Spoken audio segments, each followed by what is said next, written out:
이번 시간에는 아날로그 회로 설계에 이어서 디지털 회로 설계에 대해 한번 알아보도록 하겠습니다.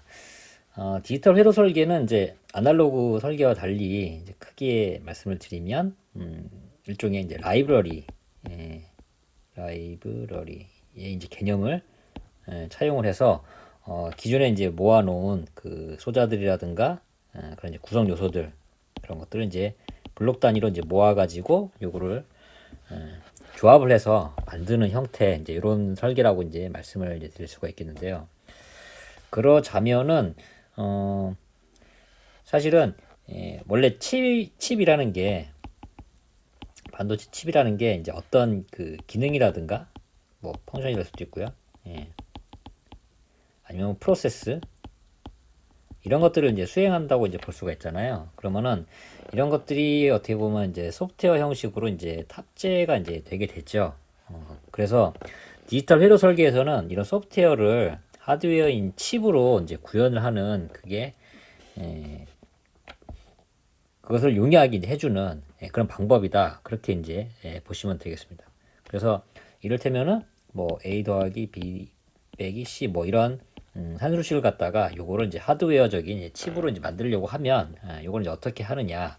그래서 이를테면은 여기에 이제 뭐 엔드 게이트가 이제 몇 개가 들어가고 뭐 오화 게이트가 이제 몇 개가 들어가고 이제 이런 게이트들 논리 소자 논리 소자의 이제 조합으로 이런 식들을 이제 구현을 할 수가 있잖아요. 그래서 이런 식으로 이제 표현을 하면 요거를 논리 소자인 게이트들이 이제 어떻게 집합이 되는지 그리고 어떤 게이트와 어떤 게이트가 이제 연결이 되는지 그런 거를 수식으로 표현을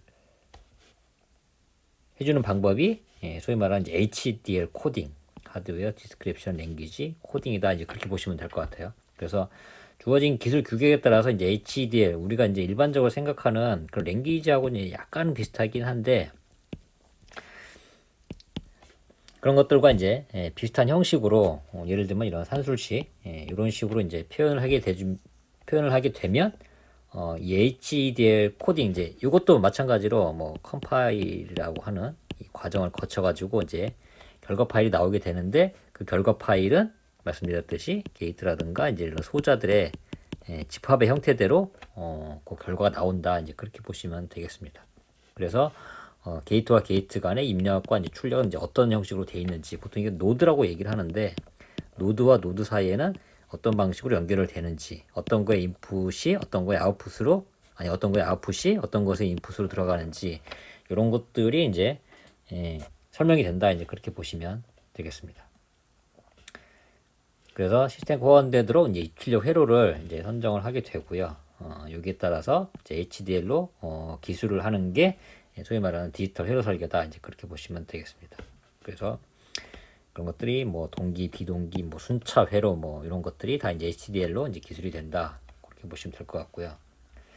그래서 이 HDL로 해서 컴파일을 한 거를 이제 시뮬레이션을 이제 해보게 되면 이 HDL에서 이제 가장 많이 쓰이는 이제 언어가 이제 베릴로그 HDL이라는 건데 이걸 통해서 이제 코드가 이제 작성이 됩니다. 그러면은 이 코드를 이제 컴퓨터 상에서 이제 실행을 해보면 우리가 실제로 뭐 인풋과 아웃풋을 뭐 어떤 값을 줬을 때 인풋을 어떤 값을 줬을 때 아웃풋이 제대로 나오는지 한마디로 이 칩이 우리가 예상한 뭐 칩이 될 수도 있고 이제 어떤 회로의 일부분이 될 수도 있겠죠.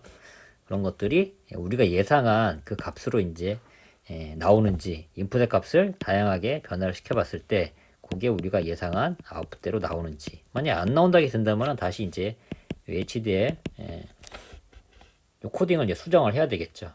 그래서 그런 것들을 이제 시뮬레이션 해봐서 그 결과에 따라가 그 결과가 우리가 예상했던 이 위에 단계에서 뭐 아키텍처라든가 아니면은 뭐 기능 명세 여기에 결과와 일치해서 나오는지 그걸 이제 비교를 해보게 되고요.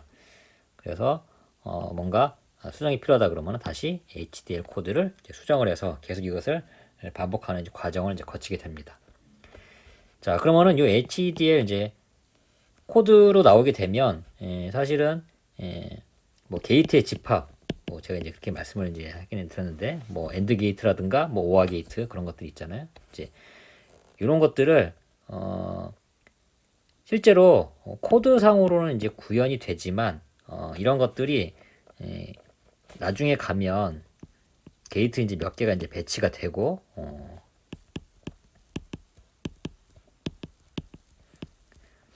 이런 것들이 이제 항목으로 이제 블럭이 구성이 되고 이제 이렇게 할 텐데 요걸 갖다가 우리가 익숙하게 알고 있는 그런 이제 소자의 형태로 변환을 하는 작업,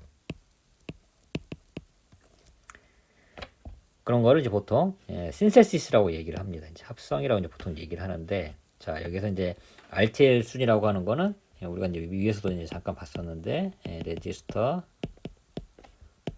트랜스퍼 레벨, 요거의 이제 약자입니다. 한마디로 우리가 이제 소자 단위의 그런 수준으로 모델링 된 HDL을 게이트 수준으로 이렇게 연결망이 이제 네트리스트로 이제 변환을 하는 것이다. 이 네트리스트가 이제 소위 말하는 각종 게이트의 집합, 그런 형태라고 이제 보시면 되겠습니다.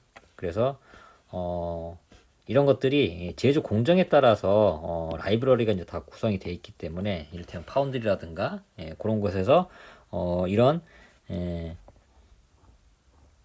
HDL이라든가 이런 네트리스트를 보고서 어떤 식으로 소자를 배치를 해서 이제 구성을 할 것인가, 이제 그런 것들에 대한 IP가 이미 제공이 되거든요. 그래서 그런 것들을 활용해서 이제 설계를 한다고 이제 보시면 되고, 그래서 여기서 나오는 건 이제 공정에 적합한 이런 신세시스 환경을 구축을 하고 거기에 라이브러리도 포함해서 이런 환경을 구축을 한다, 그렇게 보시면 되겠습니다.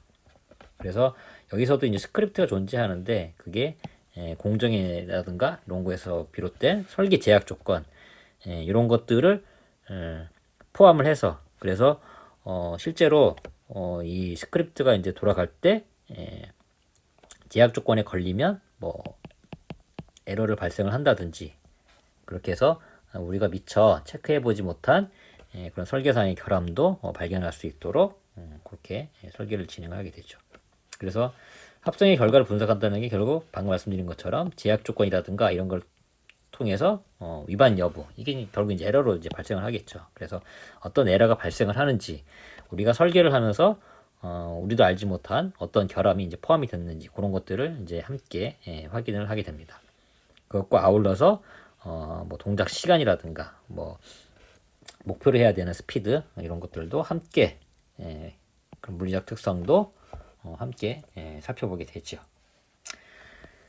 아날로그와 마찬가지로 이것도 이제 레이아웃이 이제 완료됐으면은 실제로 이 디지털 회로 설계 여기하고 나중에 이제 레이아웃 설계하고 배치가 이루어지잖아요. 그럼 요거의 결과에 따라서 이 양쪽에서 네트리스트를 이제 다 추출을 해서, 여기서도 네트리스트가 나오고 여기서 네트리스트가 나올 텐데, 이 양쪽을 비교를 해서 서로 원하는 기능이 함께 이제 수행이 되는가, 이런 비교를 하기 위해서 이제 포스트 시뮬레이션을 이제 진행을 하게 됩니다. 그래서 제조사의 이제 공정 라이브러리 이런 것도 포함을 하고, 그리고 이 디지털 회로 설계상에서는 뭐 이쪽 노드하고 이쪽 노드가 연결이 된다, 이제 이렇게만 표현을 했는데, 실제로 이게 물리적인 거리라든가 이런 거에 따라서 실제 회로의 길이가 달라질 때 동작 스피드라든가 아니면 타임 클럭이 제대로 일치를 하는지, 그런 것들도 함께 고려를 해서 시뮬레이션을 수행을 하게 됩니다.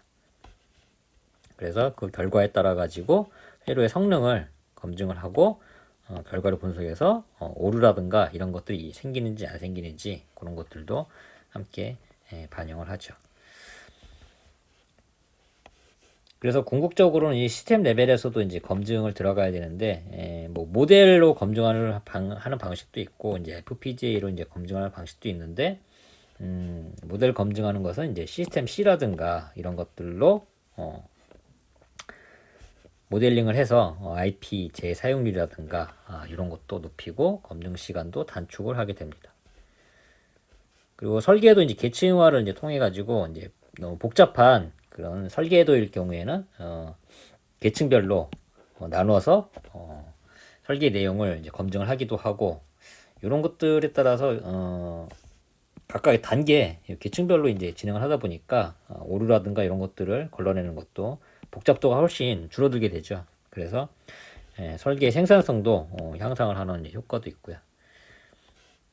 그래서 이런 것들 덕분에 이제 시스템 레벨에서도 설계 변경이 생겼다 그러면은 하위 레벨하고 기능상 이제 같은지 아닌지 그런 이제 이퀴벌런스 책 이런 것들을 하는데도 사용이 된다, 그렇게 보시면 되겠습니다. FPGA는 이제 실제로 그 프로그래밍이 가능한 칩이다. 일단 그렇게 이해를 하시면 될 것 같은데, 여기에다가 우리가 설계를 했던 그 기능을 프로그램을 해서 넣으면서 실제로 우리가 만들기로 했던 그런 소프트웨어 알고리즘이라든가 이런 것들이 제대로 동작이 가능한지 안 한지 그런 것들도 에뮬레이션을 해서 실제 우리의 칩의 기능이 되는 그런 펑션을 사전에 이제 검증할 수도 있는 그런 단계로도 진행을 합니다.